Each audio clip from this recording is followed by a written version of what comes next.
बंदी छोड़ कबीर साहेब की जय। बंदी छोड़ गरीबदास जी महाराज की जय। स्वामी राम देवानंद जी गुरु महाराज की जय। सर्व संतों की जय, सर्व भक्तों की जय। धर्मी पुरुषों श्री काशी धाम की जय, श्री छुडानी धाम की, श्री करोथा धाम की जय। सत साहिब गरीब नमो नमो सतपुर सको नमस्कार गुरु के नई। सुर नर मुनि जन साधुआ संतों सर्व सिद्धि नहीं। सतगुरु साहेब संत सब दंडोतम प्रणामे। आगे पीछे मध्य हुए तिनको जा कुर्बाने। निराकार निर्विषम काल जाल भय भंजनम। निर्लेपम निज निर्गुणम अकल अनुपवेशोन गुणम। सोहम सुरति समाप्त सकल समान निरतल। उज्ज्वल हिरंबर हरदमम बेपरवाह था। वार पार नहीं मध्य तम गरीब जो सुमर सिद्ध होई। गणनायक गलता ना करो अनुग्रह सोई। पारस पद परवाना आदि गणेश मनाऊं। गणनायक देवन देवा चरण कमल लोला। आद्य अंत करु सेवा परम शक्ति संगीतम। रिद्धि सिद्धि दाता सोई अविगत गुण अतीतम। सतपुरुष निर्मोही जगदम्बा जगदीश। मंगल रूप मुरारी तन मन अर्पो शीशम। भक्ति मुक्ति भंडारी सुर नर मुनि जन ध्यावे। ब्रह्मा विष्णु महेशा शेष शेष मुख गावे।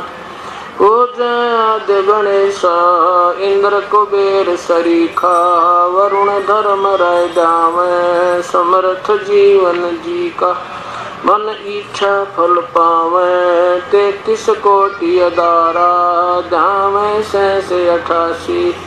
उतरे भव जल पारा कट है यम की फांसी। 33 कोटि अदारा धावे सहस 88। उतरे भव जल पारा कट है यम की फांसी। सत साहिब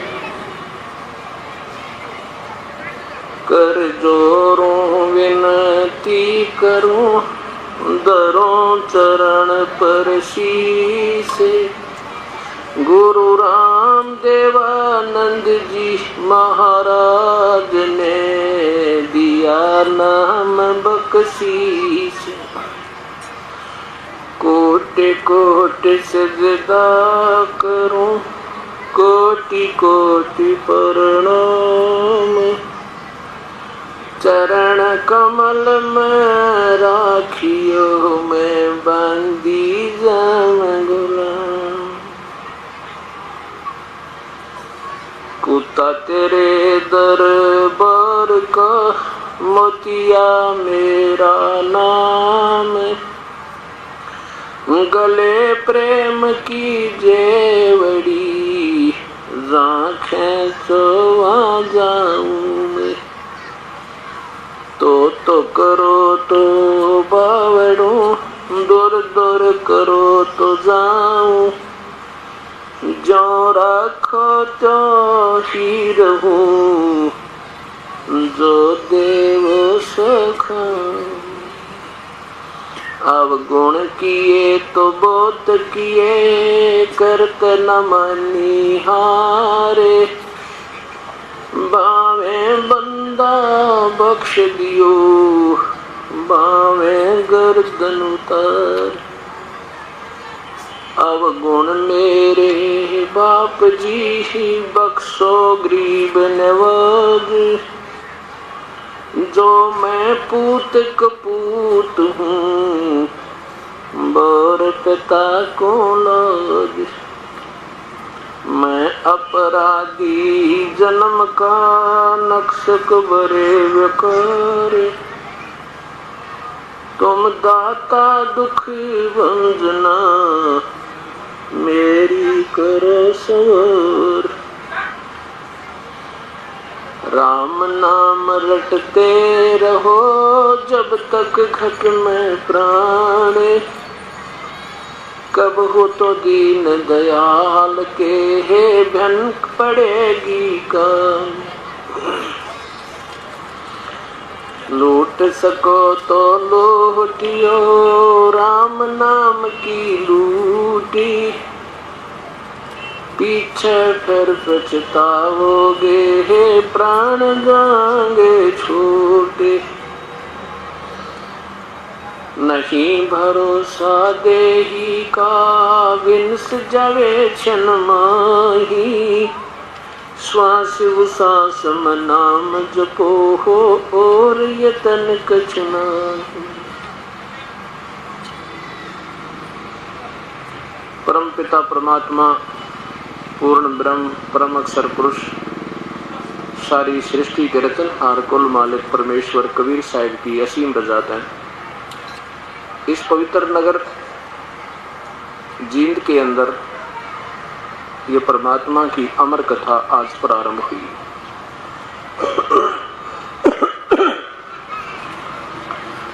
ये 16 अप्रैल सन 2004 का शुभ दिन शुभ घड़ी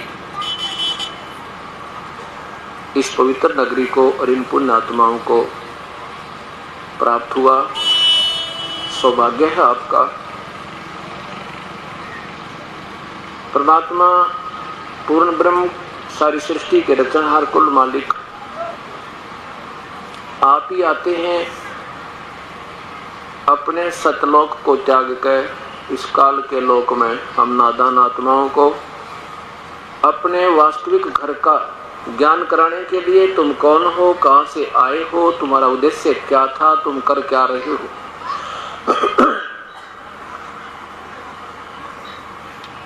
ये ज्ञान आपको सत्संग से प्रारंभ होगा और सत्संग के अंदर ये आत्मा जब आती है, ये पुण्य आत्मा, मानो उस दिन आपके बहुत ही पुण्यक्रम आपके साथ होते हैं। ना जाने कौन से जन्म का ऐसा शुभ संस्कार है जिसके कारण आप इस शुभ स्थल पर आ पाए। तुलसीदास जी कहते हैं सकल पदार्थ है जगमाही और कर्महीन नर पावे नहीं। हमारे भाग्यों वाले को ऐसे शुभ समागम उपलब्ध नहीं हुआ करते। प्रथम तो ये प्राणी बहुत पुण्यकर्मी है जिसको आज मानव शरीर प्राप्त है। मानव शरीर के अंदर हमें बहुत ही अलग से सुविधाएं प्राप्त हैं अन्य प्राणियों की तुलना में। ये ऐसा क्यों है हम कभी नहीं सोचते इस बात के ऊपर। जैसे बच्चे स्कूल जाते हैं, उन बच्चों की पोशाक अलग होती है, उन बच्चों को सुविधा भी अलग होती है। माता पिता सारा दिन मजदूरी करते हैं या अपना कोई व्यवसाय करते हैं, सुबह से लेकर शाम तक मेहनत करते हैं और बच्चों को फ्री छोड़ देते हैं, बेटा तुम पढ़ो, अपनी शिक्षा ग्रहण करो। उनको अच्छे स्वच्छ कपड़े, हर सुविधा, हॉस्टल के अंदर उनकी कई बार सुविधा हो जाती है, तो वहाँ बैठे अपना पढ़ो और सब अपना सफल करो अपने जीवन को। आज जिन पुण्यात्माओं को मानव शरीर उपलब्ध है, स्त्री या पुरुष, ये मानव शरीर कहलाता है। इसको ह्यूमन बॉडी कहते हैं अंग्रेजी में। तो जिनको आज मानव शरीर प्राप्त है, ये पोशाक अलग से मिली है अन्य प्राणियों से। तो इन सब को प्रभु पाने वाले विद्यालय में प्रवेश हो चुका है। ये इतने शुभ नंबर हैं इनके, आपके इतने अच्छे नंबर हैं पिछले के आपको परमात्मा पाने वाले विद्यालय में प्रवेश हो चुका है। अब जो बच्चे प्रवेश प्राप्त कर लेते हैं वो बहुत अच्छे नंबर होते हैं उनके, वो पास हो चुके होते हैं, तभी दूसरी क्लासेज में यानी कक्षाओं में वो प्रवेश पाते हैं। और जो बच्चे जैसे शिक्षक भी बताते हैं बेटा पढ़ो, तुम्हारा जीवन भविष्य बहुत अच्छा होगा, अच्छे उच्च अधिकारी बनोगे या कोई अपना बिजनेस व्यापार ठीक कर पाओगे अगर शिक्षित होगे तो। माता पिता भी बताते हैं कि बेटा हम तो दुखी हो ही रहे हैं क्योंकि हम शिक्षा नहीं ग्रहण की, तुम बेटे पढ़ो अपना अच्छी तरह। या जिनके स्वयं माता पिता भी शिक्षित हैं, उच्च पोस्ट प्राप्त है या कोई अच्छा बिजनेस व्यापार प्राप्त है, तो वो कहता बेटा देखो हम भी पढ़े थे तो हमें ये सुख हुआ, आज हमें उच्च जो ना पद प्राप्त है, समय पर रोटी अच्छी मिल रही है। यदि हम शिक्षा ग्रहण नहीं करते तो आज हम भी मजदूर होते और तुम भी दुखी होते। इसलिए इन सब उदाहरणों को देखकर उस बच्चे के हृदय में, बेटा और बेटी के हृदय में ये धारणा पैदा की जाती है कि शिक्षा ग्रहण कर लेगा तो तेरा जीवन सफल होगा, तो कभी दुखी ना होगा। जिन बच्चों को वो शिक्षा माता पिता की या अपने टीचर्स की या आसपास रिश्तेदार भाईचारे की शिक्षा ये समझ में आ जाती है कि ये कह रहे हैं बिल्कुल ठीक है और उनको सही मानकर दिन रात एक करके और अपनी पढ़ाई कर लेता है, तो वो उस सुविधा को प्राप्त कर लेता है जो उसको पहले वर्णन किया जाता था। और जो बच्चा उन शिक्षाओं को कानों पर टाल दे, नहीं सुने और उसके विपरीत करे, शिक्षा ग्रहण करे नहीं, कभी सिनेमा देखा, कभी स्कूल का पीछे बैठ कर रोटी खाकर वापस आ जाए, तो वो बच्चा आखिर में क्या होगा, फिर कष्ट उठाएगा। कैसे कष्ट उठाएगा कि मजदूरी कर रहा होगा। और जो बच्चा सफल हो गया, मेहनत करके अपनी विद्या सफल की उसने, फिर वो उच्च पोस्ट पे कोई अच्छा अधिकारी या कर्मचारी होगा। एक व्यक्ति कह रहा था कि उसने देखा कि उसका एक सहपाठी, जब वो दोनों स्कूल जाया करते थे, कक्षा विद्यालय जाते थे, एक तो वहां सड़क के ऊपर टोकरी डाल रहा है, मजदूरी कर रहा है, और उसका सहपाठी कार में बैठा जा रहा है, सरकारी कार में, जीप में। तो तब वो कहता है ये मेरे साथ पढ़ा करता, मेरे कर्म फूट गए, मैं पढ़ा नहीं, आज देखो मैं मजदूरी कर रहा हूं और ये कार में जा रहा है। तो यहाँ परमात्मा कहते हैं कि करता था जब क्यों किया, अब करके क्यों पछतावे, और बोया पेड़ बबूल का बिरा, आम कहां से खावे। अब आज स्थिति अपनी वही है। जो इस सत्संग के वचनों को उस अध्यापक जैसे और माता पिता जैसे समझ लेगा, वो प्राणी अपना जीवन सफल कर लेगा। और जो सोचे किसने देखा है देखी जाएगी, क्योंकि जो बच्चे मस्ती करते हैं वो ये सोचते हैं कि अच्छी समय पर रोटी मिले, माता पिता पैसे दे दे, बढ़िया कपड़े मिल गए, वो ये सोचे हैं ऐसे मौज रहेगी, इसलिए वो पढ़ते नहीं अपनी मूर्खता के कारण। और ये नहीं मालूम नादान, ये तो सदा नहीं रहेगी मौज। ऐसे ही जिनको आज समय पर रोटी मिल रही है, अच्छी कोई पोस्ट प्राप्त है या जिसका अच्छा बिजनेस है, समय पर टूक मिल रही है, अब वो नहीं सोचा है आगे भी ऐसी मौज बनेगी, यह भूल लेकर डूबे इस प्राणी को, आगे नहीं मौज बनेगी। आगे तो उनकी मौज बनेगी जो इसी गर्मी में और अपने सह परिवार सत्संग में आवेंगे और परमात्मा के वचन सुनेंगे, फिर उन पर विचार करेंगे, भविष्य में उनकी ही मौज होगी। उनकी मौज नहीं वो है जो सत्संग की तरफ देखते भी नहीं। अब देखो, कोई भी ज्ञान है, चाहे अच्छा है या बुरा है, वो किसी संगत से ज्ञान होता है।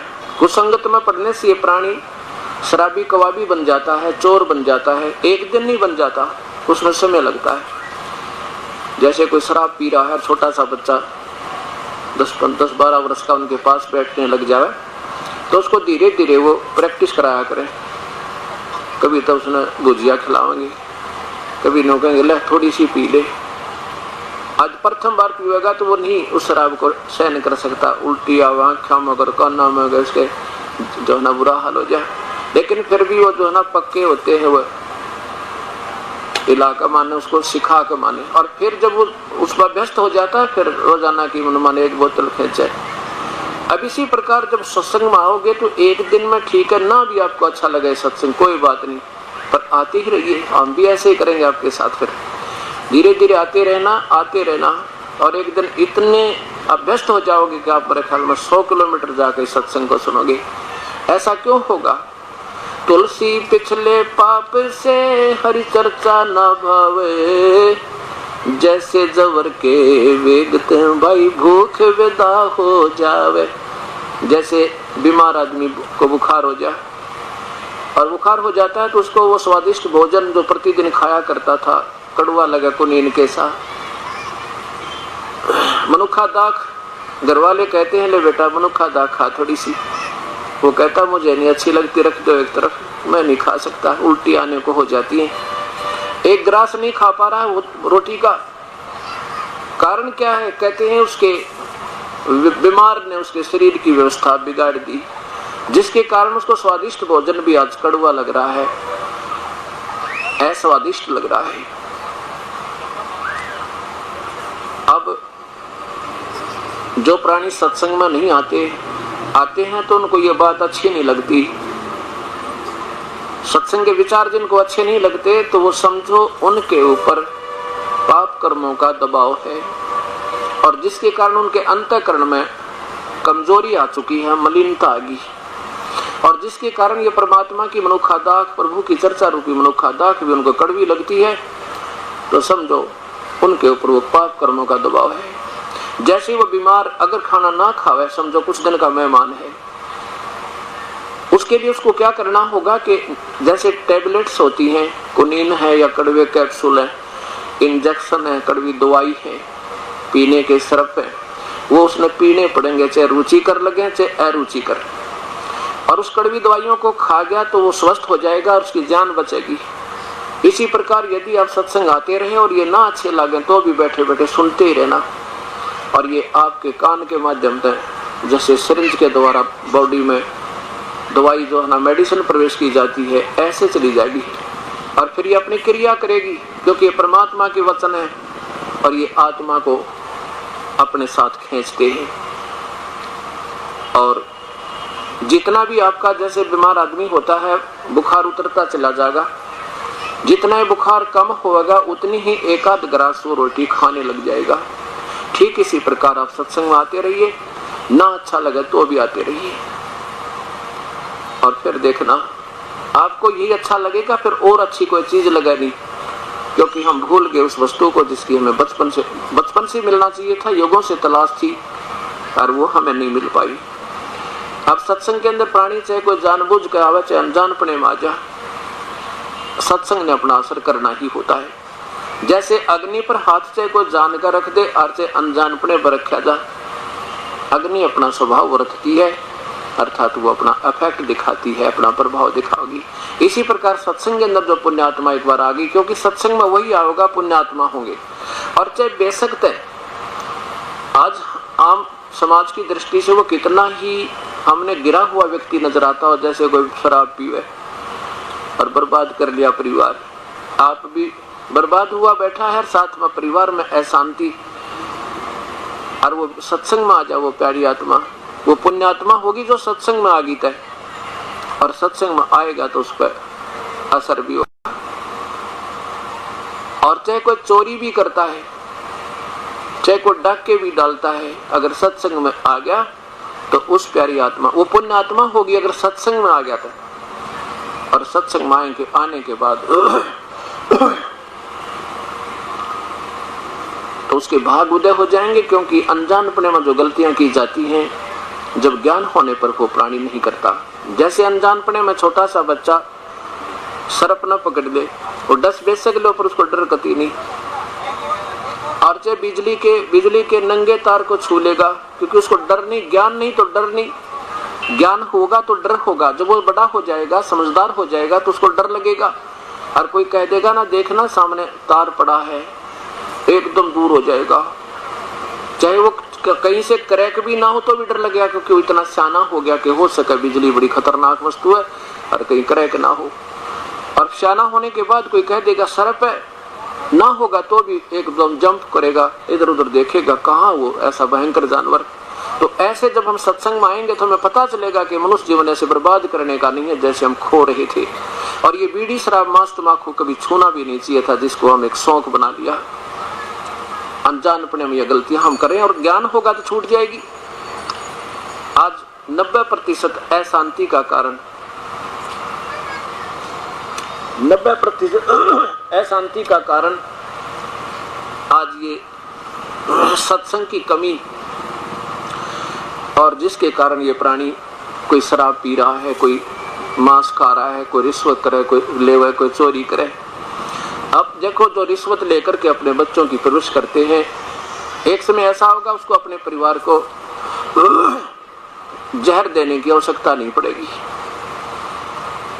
और जो शराब पीते हैं, मांस खाते हैं, चोरी करते हैं, ये परिवार बिल्कुल बर्बाद हो जाएंगे। ये कारण क्या है कि ऐसी कुरीति क्यों समाज में प्रवेश होगी? इसका अभाव सत्संग रहा। और सत्संग, अब ये भी नहीं कह सकते कि आज के युग में सत्संग की कमी है। संतों की कमी नहीं, श्रोताओं की कमी नहीं। जहां पर देखे कई लाखों की संख्या में श्रोता चले जाते हैं और उनमें विकार जो के तो घर किए हुए हैं, शराब भी पी जाते हैं, गुट्टी भी लगा जाए, बीड़ी भी पी रहे उनके उपदेशी, और आम व्यक्ति से भी गिरा हुआ व्यवहार उन महापुरुष, उन भक्तों का जो उपदेशी बने फिरे। इसका कारण क्या है? जब हमें सत्संग प्राप्त होगा फिर ये बुराई नहीं रह सकती, गारंटीड बात है। हमें सत्संग नहीं मिला। अब एक स्थान पर ये दास सत्संग करा था, वहां एक व्यक्ति ने एक पत्र दान पात्र में डाला। उसने क्या लिखा था उस दान पत्र में कि मैं एक चोर था, मेरी पत्नी 2 बच्चों को छोड़कर चली गई, और उसके बाद मैंने सोचा भी मैं और तो कोई काम कर नहीं सकता, कुछ दमेक सी की शिकायत थी, तो चोरी करने लग गया। और 8 वर्ष से एक बहुत बड़े संत का नाम लिख रखा है, जिसकी आज करोड़ों की संख्या में शिष्य हैं। 8 वर्ष से उसका नाम भी ले रखा था। उसके उपरांत वह मेरी औरत बाजगी, फिर मैं चोरी करने लग गया, और उसके बाद क्या हुआ कि मेरे दोनों बच्चे चूहों की गोली खाकर, दवाई खाकर मर गए पाछे थे। आज भी मैं चोरी करके लाया था और सोचा सत्संग सुनाऊं। उसका पत्र सुन लेता, आंखों में तो पानी पड़ा है। कहने लगा, जी मैं जो का तो जो पैसे लाया था चोरी करके, जितने भी पैसे थे वो जो के तो दान पात्र में डाल रहा हूं, और आपका उपदेश भी ले लिया है, पर नाम पता नहीं लिखा उसने। मैं कोई बात ना, धन है तेरे माता पिता ने। और उसने बताया कि आपने सही बताया सत्संग में कि पूरे संत के बिना ना तो विकार छूटे ना कर्म कटे। और 8 वर्ष से गुरुदेव मैंने नाम भी ले रखा था, पर 1% असर मेरा खोया नहीं उनके वचन का। और आज जो आपने सत्संग फरमाया उसके अंदर मेरा कालजा हिल गया। अब जैसे जो प्राणी चोरी करता है या अपने बच्चों को सुखी करने के लिए दुनिया न लूटे, रिश्वत लेवे, एक 100 रुपये के पीछे बनमाने 20 चक्कर कटा देंगे अधिकारी और कर्मचारी एक भोली आत्मा की, और वो रो अकड़बा बैठ कर सारा, और साथ में कोई चोरी करे, कोई 2 के 20 बनावे, कोई मिलावट करके बेचे। अब क्या होगा? एक भगत जी कह रहा था, जी मैं कैसेट की दुकान बेच कर आकर रखी थी। कैसेट, ये जो सीडी और पहले कैसेट, इसकी वीडियो क्या नाम, टेप वाली, वो मेरे ख्याल में 8 रुपए की कैसेट उसको 9 रुपए की 8 रुपए की मिले। मैं बोला भाई कै की बेचा करता? 35 की। तेरा गजब हो, ये कितने ठिकाना हो, 8 की 10 ले ले, 12 ले ले, नाम रहता है। और फिर क्या हालत, और उसकी एक लड़की जवान और पागल होगी। ने बोला 2 लाख रुपये तो लाग लिए, हमारा जीरी बेराना कब ठीक होगी। सामने होती है सारी कहानी, और फिर भी समझ में नहीं आता, क्योंकि सत्संग का भाव प्राणी को, क्योंकि संत के वचन बिना आत्मा को असर नहीं हो सकता। उस पर ईश्वरीय कृपा होती है, प्रभु की रजा से ये सब कहानी बनती है। भक्त आया, उसने उपदेश लिया। कहने लगा जी मैं तो कति लुट पिट का आया हूं आज। मैं क्या हो गया भाई? मेरा एक लड़का था, उसके दोनों गुर्दे खराब हो गए। पहले तो वैसे डॉक्टरों का, देसी वैद्यों का, फिर शाना का, फिर इनका झाड़े लवाने वाला कर, ऋषिकेश वाला कर, ना जाने कहाँ कहाँ गई, चारों धामों पे। और जब कति अंत आ लिया, डॉक्टर बोले भाई अंत हो लिया इसका, दोनों गुर्दे खत्म है, गुर्दा लाओ। और इसने जान बचाना चाहते, एक ही पुत्र ने बोला जी हमने ऐसे किसी से कह सुन के गुर्दा लिया, लाखों रुपये उसने लिए, रिश्तेदार था या कुछ जान पहचान का था। 3.5 लाख रुपए आज से 15 साल पहले बताओ था। लड़का जब तक ठीक हो गया, 6 महीने के बाद एक्सीडेंट में मर गया। ये परमात्मा।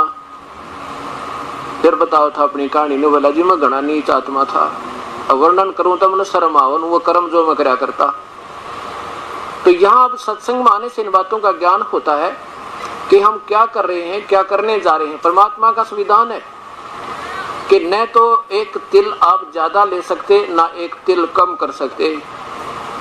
तुमने उस दरगाह का मैल नहीं देखा और धर्मराज के तिल तिल का लेखा। अब जो मान लीजिए कोई 2 पैसे इधर उधर करके बना भी लेगा, 1 लाख रुपए लूट लिए, 2 लूट लिए, एक बालक बीमार हो गया, 3 लाख गए, वो पैसे तो गए, परेशानी न्यारी, लड़का गया। और जो पाप कमाए थे वह जो कहते हूँ अभी वो खत्म नहीं हुए। अभी एक दिन सोचा वो खत्म हो गए, वो तो अभी कुत्ता बनेगा, खाज लगेगी, कीड़े पड़ेंगे, वो तो बाकी रह रहे हैं।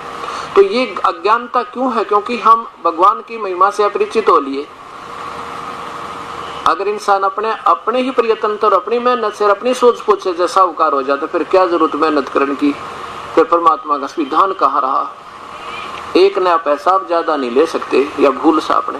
और जब ये हृदय में जच जाएगी कि वास्तव यह बात 100 की 100 सत्य है, ना तो को बुराई करने दिल करे और भगवान में आस्था बढ़ जाए और परमात्मा फिर अपने गुण प्रयोग करे। आज ये जो सत्संग हो रहा है, ये एक परिवार करा रहा है, वो पुण्यात्मा, उन्होंने अब क्या बताते हैं, जब पूर्ण परमात्मा, पूर्ण ब्रह्म की शरण में हम आ जाएंगे, उसके पास एक विटो पावर है। वो अपनी समर्थता से, अपने कोष से, अपने खजाने से आपके ना भाग में होगा तो भी दे देगा। क्योंकि पूर्ण परमात्मा, पूर्ण ब्रह्म समर्थ शक्ति है। बाकी जो भगवान है वो केवल वर्कडन देते हैं, अपने किया हुआ कर्म ही देते हैं। कौन कौन? ब्रह्मा विष्णु महेश, ब्रह्म और परब्रह्म तक, ये जितने भी प्रभु हैं, ये केवल किए हुए कर्म का आपको फल देंगे, उससे कम बत्ती नहीं कर सकते। और पूर्ण ब्रह्म जो परम अक्षर पुरुष, जो सतपुरुष, अकाल मूर्त, सब स्वरूपी राम, वो पूर्ण ब्रह्म है, उसके पास ये परम शक्ति है कि वो आपके ना भाग में होगा तो भी दे देगा। इसलिए कि इस बच्चे की आस्था मेरे में ज्यादा बढ़ जाए, अपनी भक्ति डट के कर ले, इसका जीवन सफल हो जाए। तो इस परिवार ने उपदेश लिए लगभग 4 वर्ष 5